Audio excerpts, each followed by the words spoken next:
Bruno Marchal, bonjour, c'est Mental Coach à Montpellier, par Skype, par téléphone quand vous êtes loin, 1 heure de coaching, ou le temps qu'il faut en tout cas. Et ensuite, 15 jours de suivi. Et aujourd'hui, on fait une étude de cas, vous savez, comme on disait à la fac. Je crois qu'on disait ça à la fac, étude de cas, ou peut-être on le disait autrement à l'époque. La fac qui apprend pas véritablement de techniques, de choses comme ceci en neurosciences et en psychologie, mais qui forme l'esprit pendant les 5 ou 6 ans que l'on fait. Donc c'est quand même des bons souvenirs. Donc étude de cas, vous adorez ça. Et j'ai trouvé une technique pour pas perturber mes clients, pour garder la confidentialité, parce que vous savez, il y a beaucoup de coachs sur Internet qui parlent de leurs clients, donc ça se fait pas dans le domaine du divorce, de la psychologie. Et donc j'ai trouvé une méthode, c'est de commenter, de vous donner des informations par rapport à des posts publics qui ont été mis sur Internet. Et donc, puisqu'ils sont publics, effectivement, on peut très bien en parler. Et pour garder une précaution supplémentaire de bienveillance, eh bien, je ne dis pas le nom des personnes, je dis des personnes qui répondent.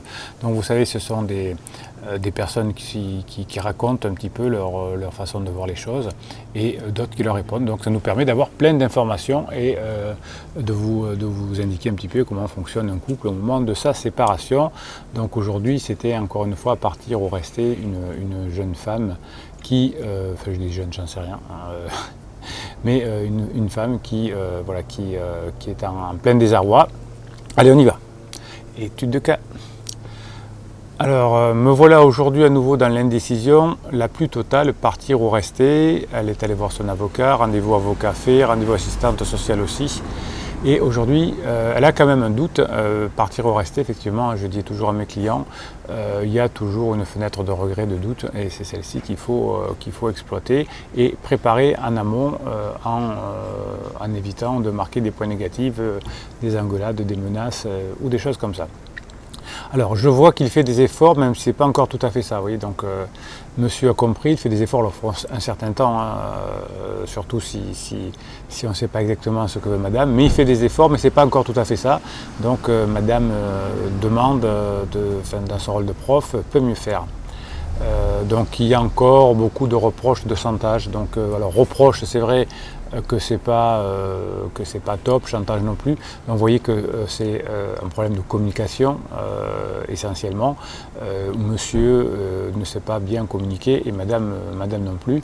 Donc on arrive à croire que le couple va mal. Non, c'est juste un problème de communication, comme la plupart du temps dans mes coachings depuis 1999. Je le vois souffrir, ça m'attriste. Oui, on fait souffrir quelqu'un quand il fait des efforts, quand il a compris, quand il a sa motivation intrinsèque, c'est-à-dire que le couple fonctionne bien. Et là, et puis si madame a une motivation extrinsèque à côté, ça fait souffrir, c'est sûr.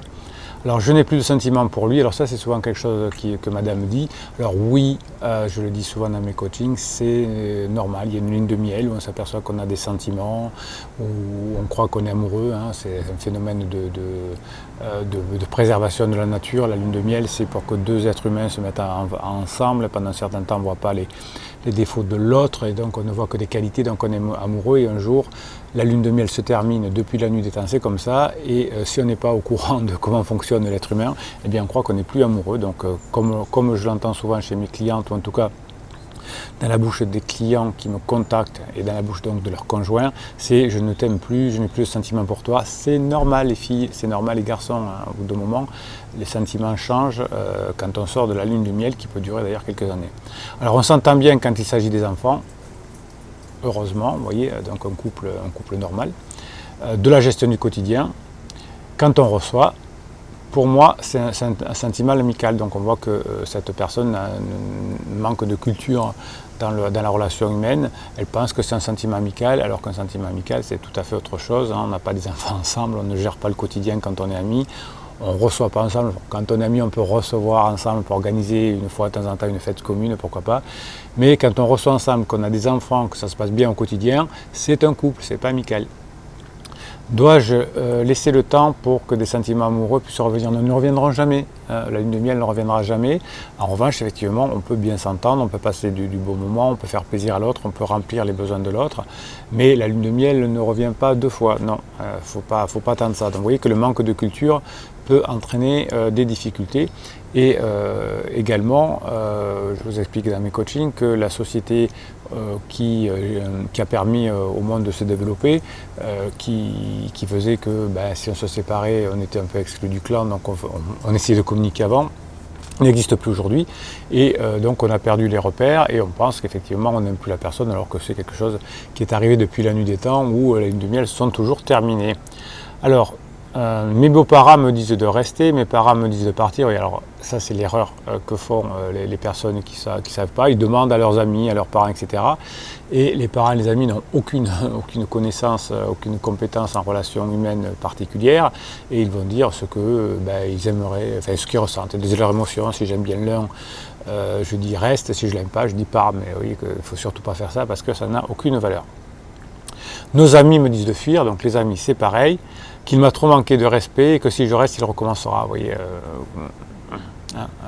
les amis ne savent pas que le cerveau est plastique effectivement et que toute personne peut changer de comportement, peut évoluer à condition de faire un travail avec un coach, etc. bien sûr, mais non, rien n'est dit il n'est dit nulle part en neurosciences en tout cas que le cerveau ne peut pas évoluer.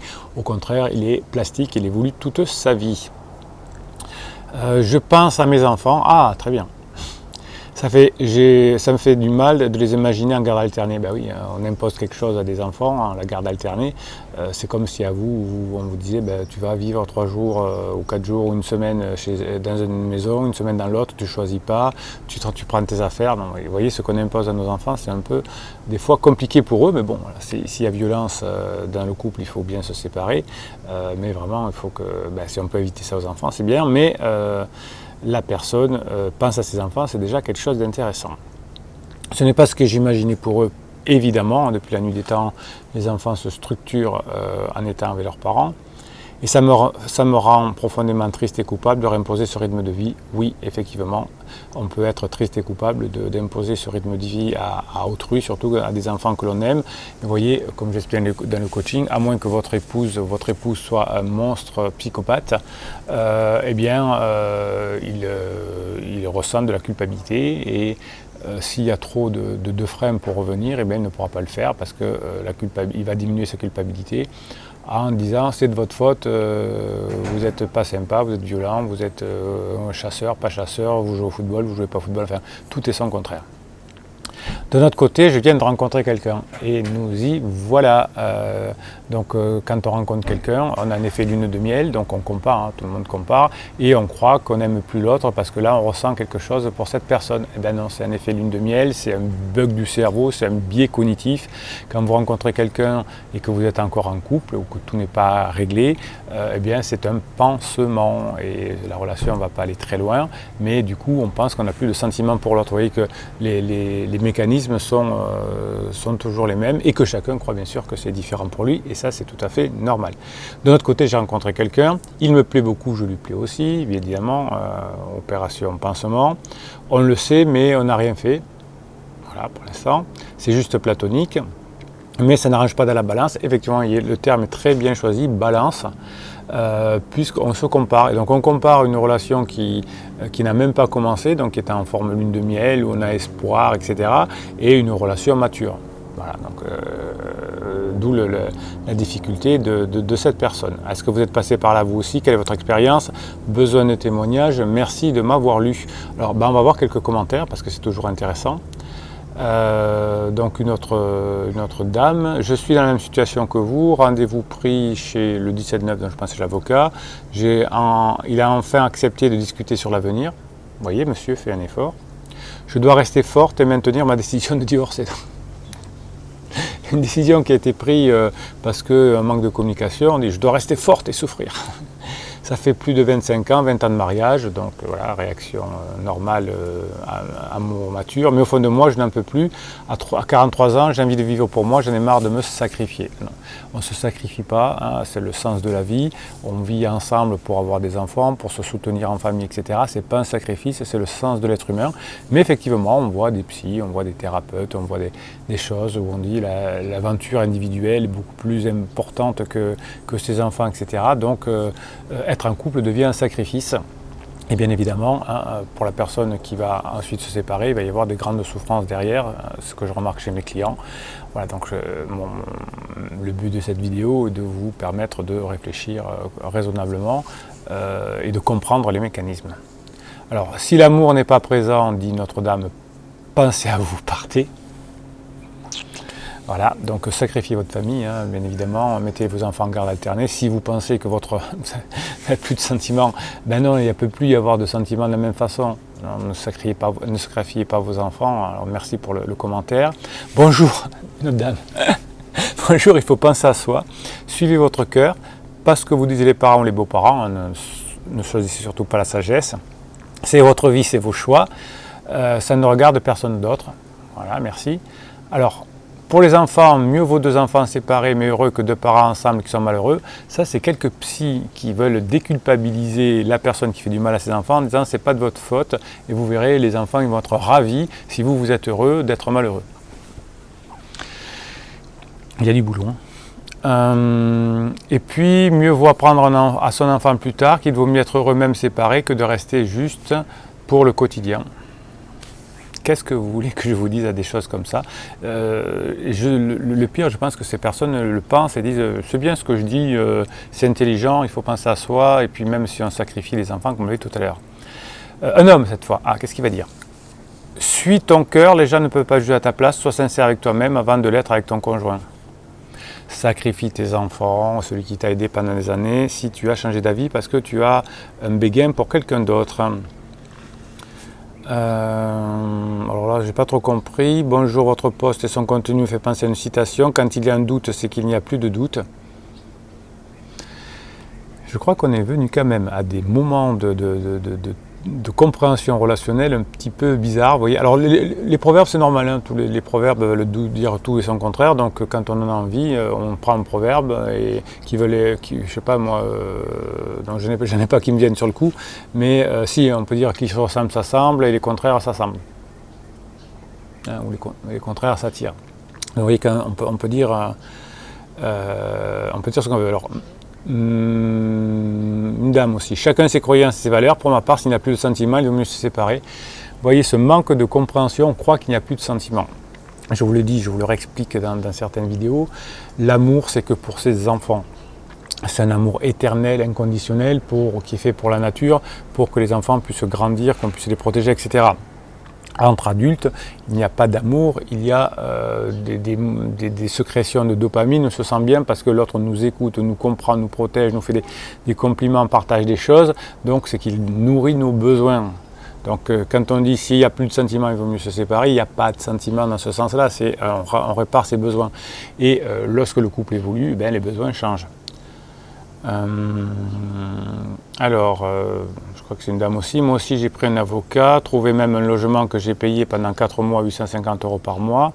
À la fin, monsieur, donc oui, c'est une dame. À la fin, monsieur m'a demandé pardon. Ma famille m'a dit de rester. Je suis resté, j'ai perdu mon logement. Il n'a pas changé depuis 3 ans. Après, rien n'a changé. J'économise maintenant pour partir. Je suis maman de 3 enfants. Oui, on peut discuter. C'est vrai que monsieur doit évoluer, ou il a peut-être évolué, mais pas comme on veut. On va en discuter.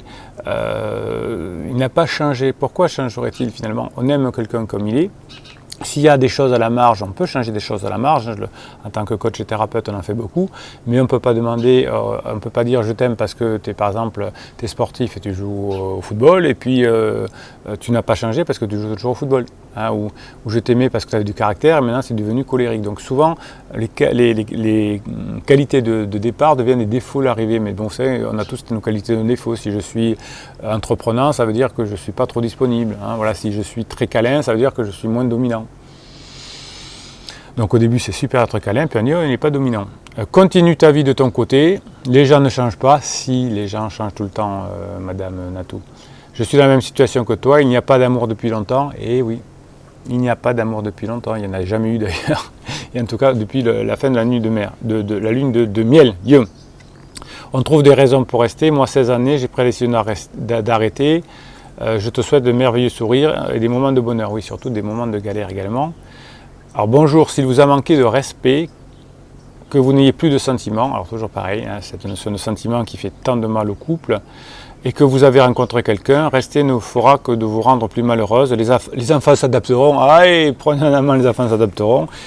Ils seront plus heureux en vous voyant heureuse. Vous voyez, ben voilà, le rôle du coach qui va pouvoir vous aider à comprendre comment fonctionne un couple, comment vous pouvez être heureux. Parce que les personnes là qui ont parlé, qui ont dit pars si tu n'es pas heureuse, quand ils vont créer un nouveau couple, il va devenir mature, il y aura moins de sentiments.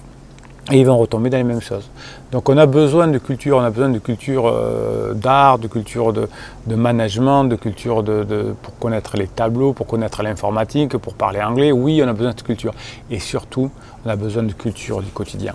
Voilà, donc dans mes coachings, je vous apprends tout ça, hein, cette expérience depuis 1999. Si vous ne voulez pas vivre ceci, si vous ne voulez pas qu'on vous conseille ceci, si vous voulez comprendre comment être heureux, comment être heureuse, en couple, parce que de toute façon l'homme ou la femme est fait pour vivre en tribu, hein, peut-être pas en couple mais au moins en tribu, eh bien il faut connaître les règles de fonctionnement, sinon on va de galère en galère et quand vous avez des enfants au milieu, non ils ne s'adaptent pas, enfin s'ils s'adaptent, mais non ils ne seront pas heureux parce que vous êtes heureux avec votre amant ou avec votre maîtresse.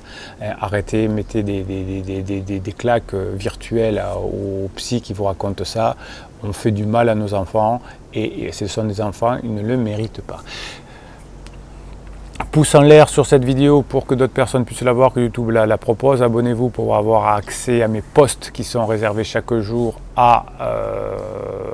aux abonnés de cette chaîne. Et mettez vos commentaires, vos questions et j'y réponds. Allez, courage, hein. C'est difficile aujourd'hui de vivre en couple, mais quand on connaît les règles, quand on connaît le fonctionnement, on ne se fait pas avoir parce que pour une relation pansement, pour quelque chose qui manque, on apprend à communiquer, on apprend à se parler. Et oui, les sentiments changent. Oui, le couple devient mature, mais c'est normal, on ne divorce pas pour autant, surtout quand on a des enfants au milieu. En tout cas, s'il n'y a pas de violence, s'il n'y a pas de changement de direction important, on doit pouvoir trouver des moyens de se comprendre. Bruno Marchal vous dit à très bientôt.